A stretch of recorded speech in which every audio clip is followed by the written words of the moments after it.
வணக்கம். தமிழக அரசியலர் சில பேருக்கு அவர் ஒரு உரிமை போராளி, ஆனா இன்னும் சிலருக்கு அவர் ஒரு தீவிரவாதி. வாங்க, இன்னைக்கு நாம இந்த ரெண்டு முகங்களுக்கும் பின்னாடி இருக்கிற பழனி பாபா அப்படிங்கிற ஆளுமையோட உண்மை கதைய, அதுல இருக்கிற எல்லா சிக்கல்களோடையும் சேர்த்து அலசி ஆராயலாம். முதல்ல, யார் இந்த பழனி பாபா? அவர் இறந்து பல வருஷம் ஆச்சு. ஆனாலும் ஏன் அவரோட பேரு இன்னைக்கும் தமிழ்நாட்டு அரசியல் விவாதங்கள்ல ஒரு பெரிய தாக்கத்தை ஏற்படுத்துது? அதுக்கான காரணத்தை தான் நம்ம தேட போறோம். பாருங்க, அவரோட கதையை புரிஞ்சுக்கிறதுக்கு முன்னாடி அவர் விட்டுட்டு போன அந்த சர்ச்சைக்குரிய மரபு பற்றி நாம தெரிஞ்சுக்கணும். அது அவ்வளோ சுலபமானது இல்லை. இங்கே தான் ஒரு பெரிய சிக்கலே ஆரம்பிக்குது. ஒரு பக்கம் பார்த்தீங்கன்னா, அவரோட ஆதரவாளர்கள் அவரை இஸ்லாமிய சமூகத்தோட உரிமைகளுக்காக போராடின ஒரு மாபெரும் போராளியா கொண்டாடுறாங்க. ஆனா இன்னொரு பக்கம் சில வரலாற்று பதிவுகள் அவரை ஒரு அடிப்படைவாத அரசியல்வாதியா சித்தரிக்குது.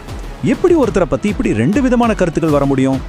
இந்த எல்லா விவாதங்களுக்கும் நடுவில் இருக்கிற இந்த நபரோட உண்மையான பேரு அகமது அலி. தமிழ்நாட்டை மையமா வச்சு செயல்பட்ட இஸ்லாமிய சமுதாயத்துக்காக பேசின ஒரு மிக தீவிரமான குரலா அவர் அறியப்பட்டாரு. சரி, இப்ப அவரோட அரசியல் வாழ்க்கைக்குள்ள கொஞ்சம் போய் பார்ப்போம். எப்படி அகமது அலிங்கிறவரு பழனி பாபாங்கிற ஒரு பெரிய அரசியல் சக்தியா உருவானாரு? பழனி பாபாவோட மிகப்பெரிய பலமே அவரோட அனல் பறக்கிற பேச்சாற்றல் தாங்க.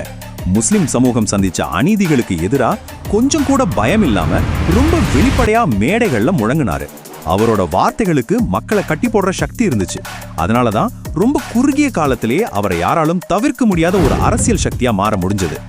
அவரோட அரசியல் பயணத்துல ஒரு முக்கியமான அத்தியாயம்னா அது அவர் உருவாக்குன ஒரு அமைப்பு தான், அகில இந்திய ஜிஹாத் கமிட்டி.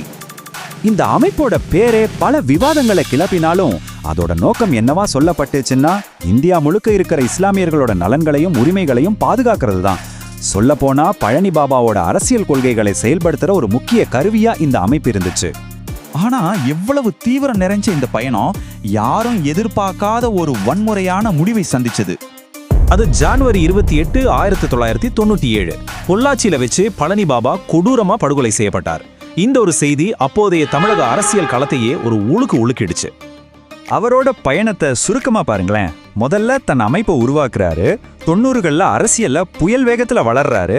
ஆனா அந்த 10 ஆண்டு முடியறதுக்குள்ளேயே 1997ல படுகொலை செய்யப்படுறாரு. இது ஒரு புயல் மாதிரி வந்து போன ஒரு வாழ்க்கை. ஆனா ஆச்சரியமான விஷயம் என்னன்னா, பழனி பாபாவோட கதை அவரோட மரணத்தோட முடியல. இன்னைக்கும் தமிழ்நாட்டு அரசியல் மேடைகள்ல விவாதங்கள்ல அவரோட பேர் ஒரு இன்னைக்கு இருக்கிற தமிழக அரசியலுக்கு என்ன செய்தியை சொல்லுது? ஒருவேளை இந்த கேள்விக்கான பதில் நம்ம ஒவ்வொருத்தரோட பார்வையில தான் இருக்குமோ? யோசிச்சு